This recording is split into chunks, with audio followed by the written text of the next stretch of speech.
সালাম আলাইকুম এভরিওয়ান। তো গত পর্বে আমরা 10-এর প্রথম দুইটা ম্যাথ সলভ করছিলাম। তো আজকে আমরা হচ্ছে 10-এর 3 থেকে স্টার্ট করব। তো 10-এর 3 নাম্বারটা কি বলতেছে? 10-এর 3 নাম্বারটা বলতেছে যে integration of upper limit 1 lower limit 0 x into dx divided by root over 4 minus x square. তো এই অঙ্কটা কিন্তু প্রথম যে অঙ্কটা ছিল সেই অঙ্কটার মতোই। প্রথম অঙ্কটা ছিল হচ্ছে upper limit 2 lower limit 0 x into dx divided by root over 9 minus 2x square. তো আমরা কিন্তু এই প্রবলেমটা কিভাবে সলভ করছিলাম? আমরা এই প্রবলেমটাকে সলভ করছিলাম হচ্ছে মেথড অফ সাবস্টিটিউশন দিয়ে, ঠিক আছে? তো এখানেও কিন্তু আমরা এই প্রবলেমটাকে আশা করি এই যদি এটা বুঝে থাকেন তাহলে এই প্রবলেমটা আপনি অলরেডি সলভ করে ফেলছেন।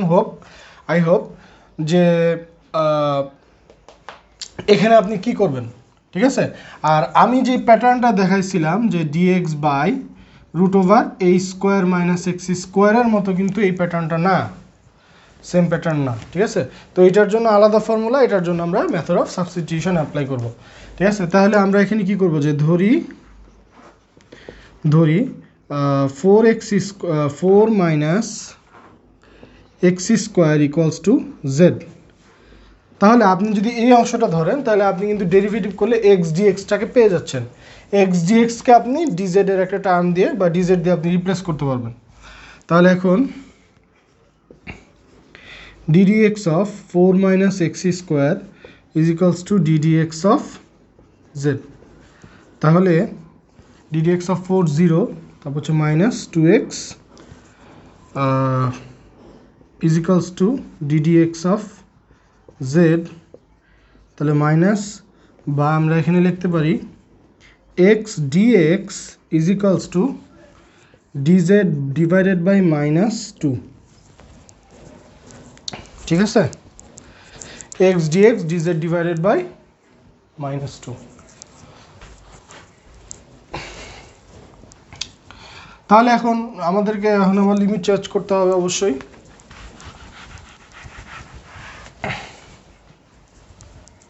এখানে লিখি x is equals to 1 হলে z equals to 4 minus 1 square equals to 3। x is equals to 0 হলে z equals to 4 minus 0 square equals to 4। অতএব আমাদের আপার লিমিটটা কি দাঁড়াবে? আপার লিমিটটা হবে হচ্ছে 3 এবং লোয়ার লিমিটটা হবে হচ্ছে 4। আর এক্স ডিএক্সকে আমি রিপ্লেস করব হচ্ছে d z divided by minus 2 divided by minus 2। আর 1 by root over 4 minus x স্কোয়ারকে রিপ্লেস করবে অ্যাকচুয়ালি হচ্ছে রুট ওভার অফ জেড। কারণ হচ্ছে আমি তো ধরছিলাম শুধুমাত্র 4 মাইনাস এক্স স্কোয়ার সমান সমান জেড, তাহলে রুট ওভার ছিল ওইটা। আচ্ছা, তাহলে এখন আমরা এখানে আমরা কি করব? আমরা জানি যে a b f of x d x থাকলে এ বি আগে যদি মাইনাস থাকে, হ্যাঁ, তাহলে আমরা এটার লিমিটকে আমরা উল্টায় দিতে পারি, মানে উপর নিচে করতে পারি, b to a f of x into dx করতে পারি। তো আমরা আজকে ওইটাই দেখব। তাহলে এখানে মাইনাস 1/2 3 to 4, দেন এটাকে আমরা কি লিখতে পারি? Z to the power minus 1/2 into DZ. তাহলে এখন 1/2 লিমিটটাকে উল্টাই দিচ্ছি, উপর নিচে করে দিচ্ছি 4 to 3 এবং মাইনাসটাকে ভ্যানিশ করতে হবে। তাহলে আমরা জানি integration of x to the power n dx এর সূত্রটা হচ্ছে x to the power n plus 1 divided by n plus 1। তাহলে এ জেড টু দি পাওয়ার এখানে আমি এখানে আমি আর সূত্রটা লিখতেছি না সরাসরি, তাহলে আমাদের ইয়াটা অ্যাপ্লাই করতে হবে। আচ্ছা, তাও লাইনটা লিখে রাখি 4 3 then z to the power minus 1/2 d z. এরপরে কি দাঁড়ায়? 2 into z to the power -1/2 + 1, তাহলে হাফ বা রুট। তাহলে এটার উপর থার্ড ব্র্যাকেট 2 ভিতরে রাখলেও কোনো সমস্যা নাই, 2টাকে আমরা পরের লাইনে বাইরেই রাখতাম, তো আপনিও বাইরে রাখবেন, কোনো সমস্যা নেই। তাহলে আপার লিমিট 4, লোয়ার লিমিট 3, তাহলে 2 কাটাকাটি চলে যায়, তাহলে √4 মাইনাস √3, এটাই হচ্ছে আমাদের কাঙ্ক্ষিত ফলাফল। আচ্ছা বন্ধুরা, আমি এখন পর্যন্ত কোনো এরিয়ার ক্ষেত্রফল নেগেটিভ কখনো পাই নাই, ঠিক আছে? তো আপনার কাছে মনে হইতে পারে যে এখানে √টাকে ভাঙ্গায় +-2 দেন √3, একবার +2 মানে +2 -√3 আর একবার হচ্ছে -2 -√3, তো এরকম কাহিনী করা যায় কিনা? আমরা এইসব জায়গায় আমরা এরিয়া কখনো কি করি না, নেগেটিভ কখনো এরিয়া বের করা পসিবল, কখনো পসিবল না। তাহলে আমরা সবসময় চেষ্টা করব আমাদের অ্যান্সারগুলো কি আসবে, পজিটিভ এরিয়া আসবে, মানে হচ্ছে বাস্তব এরিয়া আসবে, বাস্তব মান আসবে, ঠিক আছে? নেগেটিভ কোনো মান আসবে না, অ্যাকচুয়ালি অ্যান্সার আমাদের কখনো নেগেটিভ আসবে না। যদি নেগেটিভ অ্যান্সার আসে তাহলে আমার মনে হয় অঙ্কটা ভুল হবে, ঠিক আছে? আমি জানি না কীরকম, অনেক সময় হইতেও পারে নেগেটিভ রেজাল্ট হইতে পারে, কিন্তু এরিয়া কখনো কি হইতে পারে না, নেগেটিভ হইতে পারে না, ঠিক আছে? আচ্ছা, এবার আমরা 10-এর সবগুলোই মোটামুটি ইম্পর্টেন্ট, ঠিক আছে? তাহলে 10-এর আমরা 3 কলাম, 10-এর 4 নম্বরটা করি। 10-এর 4 নম্বরটা বলতেছে lower limit 1, upper limit, lower limit 0, upper limit 1, x dx by √9 - x²। তো আশা করি এইটাও আপনারা পারবেন। 9 - x² আর মানে যে অঙ্কটা করলাম এটার মধ্যে কোনো পার্থক্য নেই, ঠিক আছে? আচ্ছা, তাহলে 9 - x² = z কনসিডার করেন, তাহলে হচ্ছে -2x dx = dz, অতএব x dx = dz divided by -2, ঠিক আছে? তাহলে x = 1 হলে z = 8, তাই তো? x = 0 হলে z = 9ই থাকতেছে। তাহলে এখানে আমাদের অ্যাকচুয়ালি -1/2 x dx-কে হচ্ছে dz লিখলাম, আর এখানে হচ্ছে √z, এক লাইনের অঙ্ক, ঠিক আছে? এটা হচ্ছে লোয়ার লিমিট 9, আপার লিমিট 8। তাহলে এটাকে আমরা যদি উল্টাই দিই তাহলে আমাদের কি থাকে, এখানে 9 আর এখানে হচ্ছে 8, আর এই মাইনাসটা চলে যাবে, এই শেষ। তাহলে এখানে অ্যাকচুয়ালি থাকে z two the power √z, আর 2 কাটাকাটি চলে যায়, তাহলে এখানে হচ্ছে 9 আর 8, তাহলে √9 - √8, এটাই হচ্ছে আমাদের অ্যান্সার। 1 মিনিটও লাগার কথা নেই সব অঙ্ক পারলে।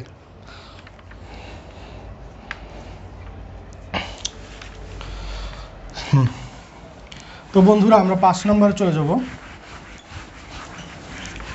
10-এর সবার শেষে একটা বুয়েটের একটা ম্যাথ আছে, খুবই ইম্পর্টেন্ট, ওইটা আমরা করব, মনোযোগ দিয়ে করবো। হ্যাঁ, 10-এর 5 নম্বরটা আমরা করি। 10-এর 5 নম্বরটা প্রথমে যে টাইপটা নিয়ে আলোচনা করছিলাম সেটার মতো, integration lower limit 0, upper limit 1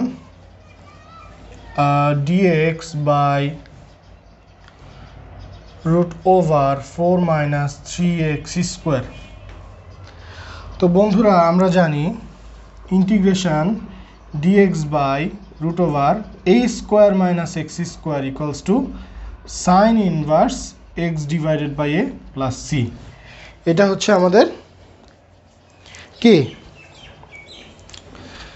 যদি এরকম ফর্মেটে থাকে তাহলে এটা আমাদের সূত্র, এটা হচ্ছে আমাদের স্ট্যান্ডার্ড ফর্ম। তো বন্ধুরা, এই অঙ্কটা কি স্ট্যান্ডার্ড ফর্মে আছে, এটার মতো আছে? নাই, তাহলে এটাকে বানাইতে হবে। তাহলে এই জায়গায় স্কোয়ার আছে, আমাকে এই জায়গায় স্কোয়ার আনতে হবে, 2 নম্বর কাহিনী কি, এক্স স্কোয়ারের সাথে কোনো কোএফিসিয়েন্ট গুণ নাই, বাট এখানে আছে, তাহলে কোএফিসিয়েন্টটাকে অবশ্যই আমাদের সরাইতে হবে। এখানে আমাদের আর মেথড অফ সাবস্টিটিউশন অ্যাপ্লাই করতে হবে না, ঠিক আছে। যদি এখানে এক্স থাকতো তাহলে কিন্তু আমাদের অঙ্কটা এইভাবে করলে আবার হবে না, তখন এক্স ডিএক্সকে রিপ্লেস করতে হবে, এক্সকে আপনি রিপ্লেস করতে পারবেন না, ঠিক আছে। তখন আবার মেথড অফ সাবস্টিটিউশন যদি এক্স থাকতো। ওকে ফাইন, আশা করি বুঝতে পারতেছেন। তাহলে এখানে আমরা কি করব, এখানে আমরা 3কে আগে কমন নিয়ে নিই, তাহলে 4/3 দেন -x²। তাহলে এখন কি 1/√3কে মানে এটাকে বাইরে নিয়ে আসলাম, তাহলে থাকে হচ্ছে dx/√4/3 -x², ঠিক আছে। তাহলে নেক্সট লাইন আমরা কি করব, 1/√3, একটু নিচে দেখি, 1/√3, দেন এইখানে আমাকে এইটার মতো আনতে হবে, এই স্কোয়ারের মতো আনতে হবে। তাহলে এখানে 0 to 1 dx/√, দেখেন কি করতেছি, 2/√3 হোল স্কোয়ার -x² ফর্ম। এই আমার কি হয়ে গেল বলেন তো, স্ট্যান্ডার্ড ফর্ম চলে আসছে। এবার আমরা হচ্ছে সূত্রটাকে বসাই দিই। তাহলে এখানে আমরা কি লিখব, sine inverse x divided by a, এইটা হচ্ছে a, তাহলে 2/√3, ঠিক আছে। তারপরে আপনি এখানে থার্ড ব্র্যাকেট ক্লোজ করে আপার লিমিট 1 লোয়ার লিমিট 0 বসায় দেন। এরপরে হচ্ছে 1/√3 sine inverse √3x divided by 2, 1 আর হচ্ছে 0, ঠিক আছে। তাহলে actually 1/√3 sine inverse √3/2 minus sine inverse √3 into 0 divided by 2, তাহলে ওটা 0 হয়ে যায়। তাহলে এটার মান যা হবে তাই, ঠিক আছে বন্ধুরা। আশা করি বুঝতে পারতেছেন। কোথাও যদি সমস্যা হয় অবশ্যই আমাদেরকে কমেন্ট করে জানাবেন, ওকে। তো এটাকে ইয়াতে আনেন, পাই সামথিং নিয়ে আসেন, তাহলে হবে। আচ্ছা যাই হোক, এরপর আমরা হচ্ছে 10-এর 6 নম্বর অঙ্কটা করব।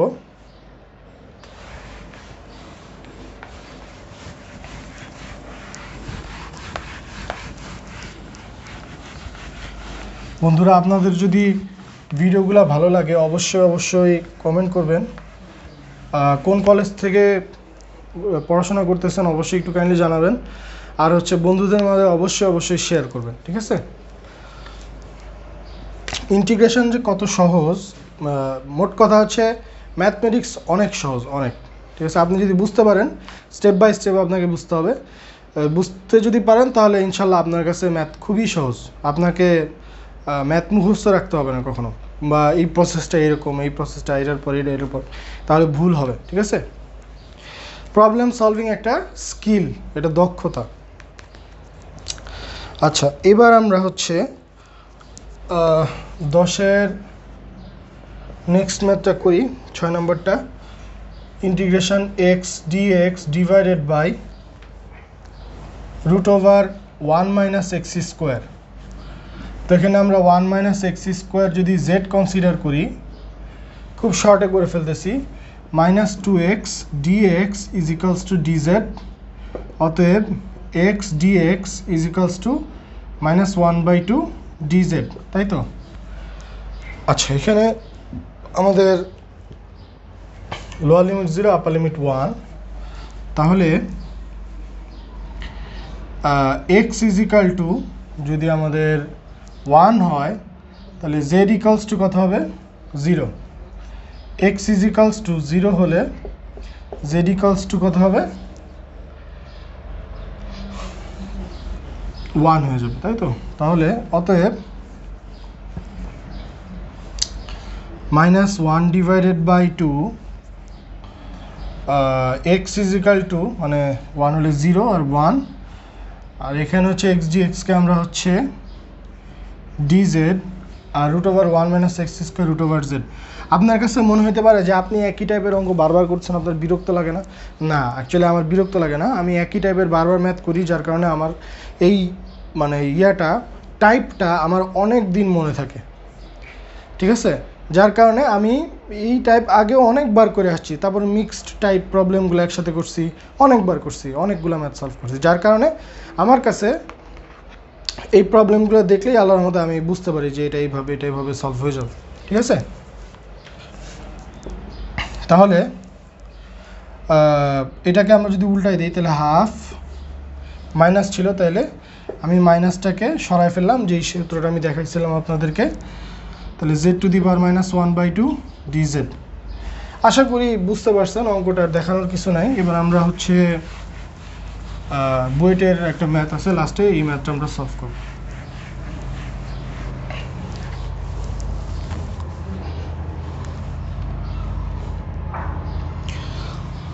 দশের 7 নম্বরটা কি বলতেছে?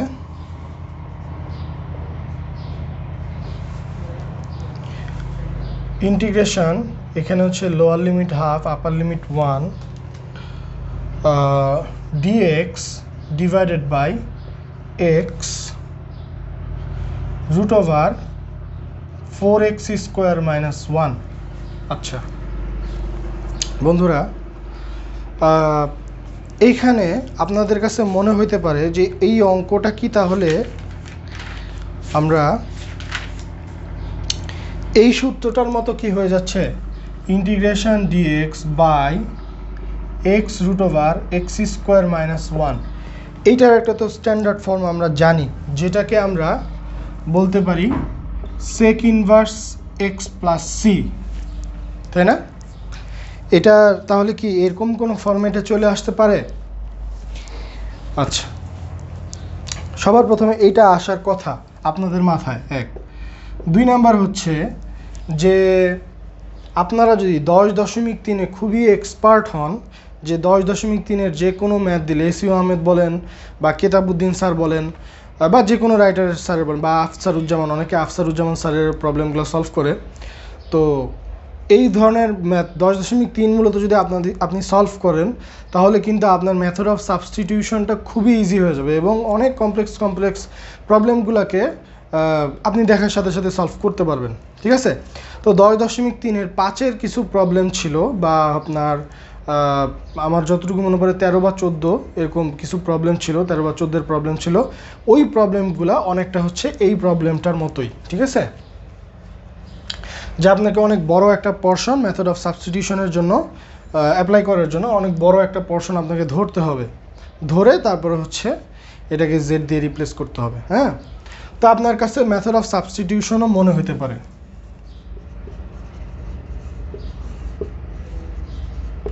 আচ্ছা, আমি লিখলাম না।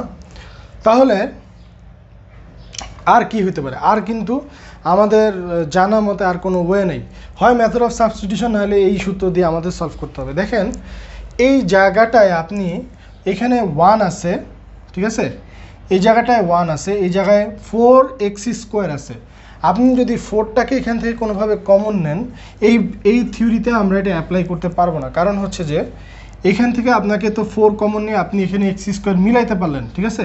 কিন্তু এখানে যে 1/4 হয়ে গেল, এখানে 1/4 হয়ে গেলে তো এখানে তো আছে 1, তাহলে তো আপনি স্ট্যান্ডার্ড ফর্ম এখানে আনতে পারবেন না।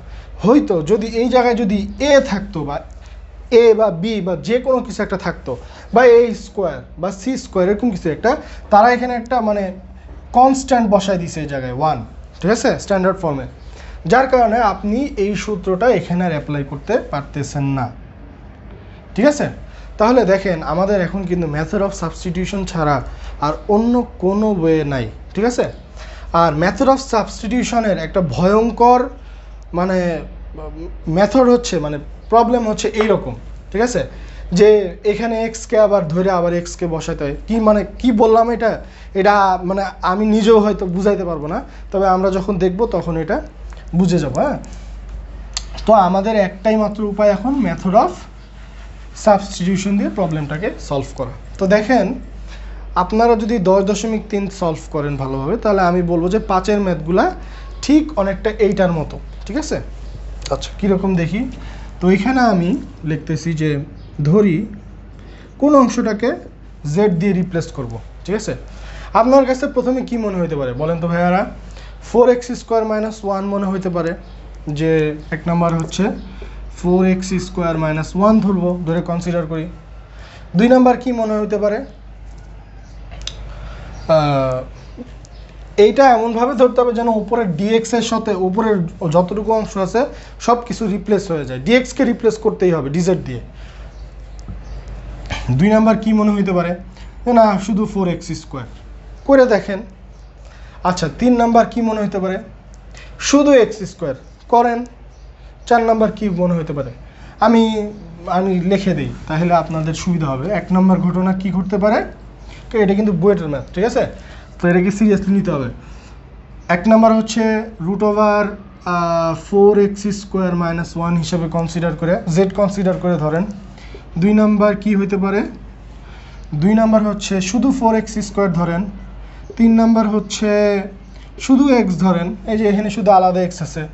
4 নাম্বার হচ্ছে শুধু x² ধরেন, ঠিক আছে? আর তো ধরতে পারবেন না, এর বাইরে আর কিছু ধরতে, আরেকটা ধরতে পারেন। 5 নাম্বার কি ধরতে পারেন? 5 নাম্বার হচ্ছে শুধু 4x² - 1 ধরতে পারবেন, ঠিক আছে? তো এতগুলা প্রসেসে কাইন্ডলি আপনি সবগুলাকেই আপনি আপনার খাতা কলমে এক্সিকিউট করবেন, ঠিক আছে? মানে আপনার খাতা কলমে লিখে লিখে দেখবেন যে আসলে মানে আমার সলিউশনটা কতটুকু অ্যাকিউরেট করা যাচ্ছে, ঠিক আছে? বা আমি ডিজেড দিয়ে রিপ্লেস করতে পারি। এর বাইরে আপনার কাছে আর কি কোনো ওয়ে আছে মেথড অফ সাবস্টিটিউশন এই জায়গায় অ্যাপ্লাই করা? কোনো ওয়ে নেই, ঠিক আছে? তাহলে আমি অল পসিবল ওয়ে দেখাই দিলাম। আপনি আমার সামনাসামনি থাকলে হয়তো প্রশ্ন করতে পারতেন যে ভাই আমি এভাবে না নিয়ে এভাবে করব, আমি এভাবে না নিয়ে এইভাবে করব। তো ওইটার জন্যই আমি যেহেতু আপনার সাথে আমার সরাসরি কোনো সাক্ষাৎ হচ্ছে না, এই জন্য আমি এভাবে দেখাচ্ছি। হ্যাঁ, তাহলে আমি কি করব? অ্যাকচুয়ালি আমি জানি যে এটার মানে সলিউশন হচ্ছে √4x² - 1 ধরা, ঠিক আছে? তাহলে √4x² - 1 = z হিসেবে কনসিডার করলাম। এরপরে কি করা যায়? আগেই আবার ডেরিভেটিভ করতে বসেন না, ঠিক আছে? কারণ আগে ডেরিভেটিভ করতে গেলে ঝামেলা হবে, কারণ এটা ডেরিভেটিভ কমপ্লেক্স হয়ে যাবে। আমরা 4x² - 1 = z² করতে পারি না? এর ডেরিভেটিভ করেন, তাহলে সমস্যা নেই। তাহলে এবার ddx of 4x² - 1 = ddx of z²। তাহলে এখানে কত আসতেছে? 4 দুগুণা 8x। আর এইখানে কি হয় দেখেন, ddx of z², তাহলে এখানে হচ্ছে অ্যাকচুয়ালি 2z, z কি x না, তাহলে ddx of z। এই এরপর আমরা কি লিখতে পারি? 4x = z dz by ddx of z। তো এই dxটাকে আমরা এই পাশে নিয়ে চলে আসি, ঠিক আছে? অতএব আমরা লিখতে পারি অতএব এখানে লিখি অতএব x dx = z dz divided by 4। বন্ধুরা, x এর সাথে একটা dx চলে আসছে, যেটা এই ফাংশনটা স্ট্যান্ডার্ড ফর্ম হওয়ার জন্য রিকোয়ার করে, ঠিক আছে? x এর সাথে dx এর সাথে একটা x চলে আসছে, যে জন্য এই ফাংশনটা যদি স্ট্যান্ডার্ড ফর্মে ফেলতে চাই এই ফাংশনটাকে, তাহলে আমাকে এখানে একটা x রিকোয়ার্ড করে। তাহলে আমরা এই xটা কাইন্ডলি ওপর নিচে গুণ করে দিব, মানে হচ্ছে x এর সাথে আমার dx এর সাথে আমার একটা x গুণ করতেই হবে, তাছাড়া আমি প্রবলেমটাকে এভাবে সলভ করতে পারবো না। তো ওপরে যেহেতু একটা এক্সট্রা x গুণ করে ফেলছি, নাহলে x dxকে আমি z dz by 4 দিয়ে রিপ্লেস করতে পারবো না। এই জন্য আমি নিচে আরেকটা অতিরিক্ত x নিয়ে নিলাম। আমার কি কোনো সমস্যা আছে? তাহলে কোনো সমস্যা নেই, 4x² - 1, ঠিক আছে? অনেকেই আবার জিজ্ঞেস করেন যে আমি কেন ওপর নিচে কেন আমি ওপরে একটা এক্সট্রা x মানে গুণ করব? এই কারণেই আপনাকে করতে হবে, ঠিক আছে?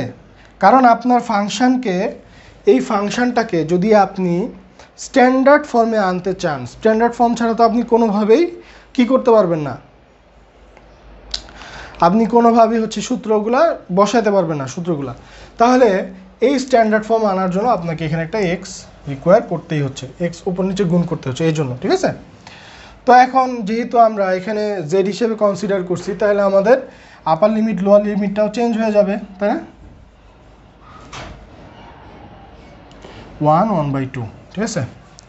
তাহলে এখানে আমরা এখন একটু লিখি x = 1 হলে z = কত হচ্ছে, √4 × 1² - 1, তাহলে 4 - 1 = √3। ওকে, আবার x = হাফ হলে z = √4 × 1/4, তাই তো? 1 - 1 0। তাহলে এখন আমাদের কাজ কিন্তু শেষ হয় নাই বন্ধুরা। আমাদের x dx কে আমরা z dz / 4 দিয়ে রিপ্লেস করতে পারি, কিন্তু x² কে রিপ্লেস করার জন্য আমাদের কি এখানে কোনো আছে? হ্যাঁ আছে। তাহলে এখান থেকে আমাদের বের করে নিতে হবে, এই জায়গাটা থেকে আমাকে বের করে নিতে হবে x²।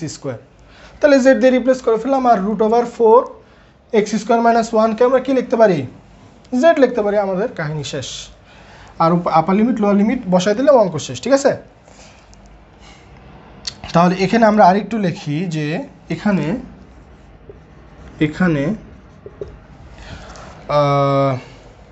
4x² = 1 z, 4x² - 1 = z²। তাহলে 4x² = z² + 1 বা x² = z² + 1/4। আই হোপ আমাদের এই অংশটুকু আর কখনোই লাগবে না, এই অংশটুকু আমাদের আর লাগতেছে না। তো আমরা এই অংশটুকু মুছে ফেলি। অতএব x dx কে আমরা হচ্ছে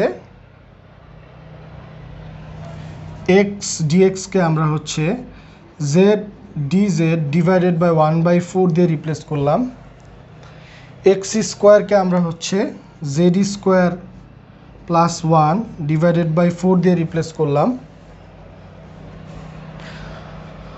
আর হচ্ছে এখানে আমরা √z না, শুধু z। হ্যাঁ, তাহলে বন্ধুরা দেখেন আমার কি সুন্দরভাবে উপর নিচে কাটাকাটি হয়ে গেল। আমার আপার লিমিট ছিল √3, লোয়ার লিমিট ছিল হচ্ছে আমাদের 0, আবার এই 4 কাটাকাটি চলে যাচ্ছে। তাহলে আমাদের থাকতেছে √3 আর এখানে 0 dz / z² + 1²। আমি জোর করে 1-এর জায়গায় 1² লিখলাম, কারণ আমরা জানি যে ইন্টিগ্রেশন dx /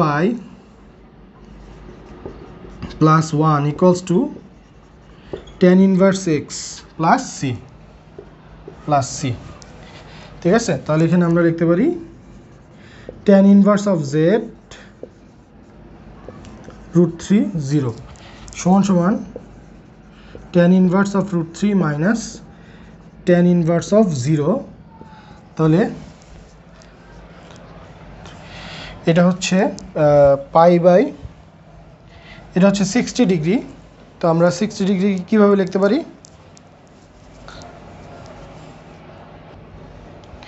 তো আমরা 60 ডিগ্রিকে π/3 হিসেবে লিখতে পারি। এটাই হচ্ছে আমাদের অ্যান্সার।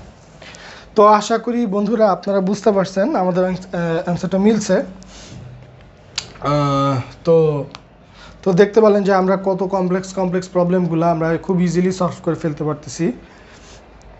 আশা করি যদি আপনি আমার সমস্ত ভিডিওগুলো ফলো করেন, ইনশাল্লাহ আপনিও ইন্টিগ্রাল ক্যালকুলাসে এক্সপার্ট হয়ে উঠবেন। আপনাদেরকে একটা কথা বলি, এইচএসসির যে ম্যাথমেটিক্সটা আছে হায়ার সেকেন্ডারির যে উচ্চতর গণিত প্রথম পত্র, উচ্চতর গণিত দ্বিতীয় পত্র, এই দুইটা বইয়ের সমস্ত ম্যাথ আমাদের লাইফে খুবই ওতপ্রোতভাবে জড়িত, অত্যন্ত ইম্পর্ট্যান্ট এই দুইটা বই। কেমিস্ট্রি বা ফিজিক্স আমাদের জীবনের সাথে ওতপ্রোতভাবে জড়িত, মানে যারা মূলত ফিজিক্স লাইনে চলে যাবে তাদের জন্য অনেক ইম্পর্ট্যান্ট, কিন্তু হায়ার এডুকেশনের জন্য এই দুইটা ম্যাথ বই আপনাদের সব সময় কাজে লাগবে। ইন্টিগ্রাল ক্যালকুলাস, ডিফারেনশিয়াল ক্যালকুলাস, আপনি যদি ইঞ্জিনিয়ারিং পড়েন তাহলে আপনি যে কোনো সাবজেক্ট যে কোনো ডিপার্টমেন্টে পড়েন আপনাকে ইন্টিগ্রাল এবং ডিফারেনশিয়াল ক্যালকুলাস শিখতে হবেই, এটার কোনো বিকল্প নাই, ঠিক আছে? তো আবার যারা মেকানিক্যাল বা আইপি সিভিল এগুলাই পড়েন তাদের আবার হচ্ছে স্থিতিবিদ্যার ইয়াটা খুব কাজে দিবে, অনেক লাগবে। তো আশা করি বুঝতে পারছেন যে আমরা কিভাবে কেন আগাচ্ছি। বন্ধুদেরকে আপনারা কাইন্ডলি জানাবেন, শেয়ার করবেন কেন আমরা হচ্ছে স্টুডেন্টদেরকে বিনামূল্যে শিখাচ্ছি বা শেখানোর চেষ্টা করছি। আমাদের ভিডিওগুলো যদি ভালো লাগে তাহলে অবশ্যই আমাদেরকে উৎসাহ দিবেন, আর বন্ধুদের মাঝে অবশ্যই শেয়ার করবেন যেন আমরা ভবিষ্যতে আরও ভালো ভিডিও আপনাদেরকে উপহার দিতে পারি। আসসালামু আলাইকুম।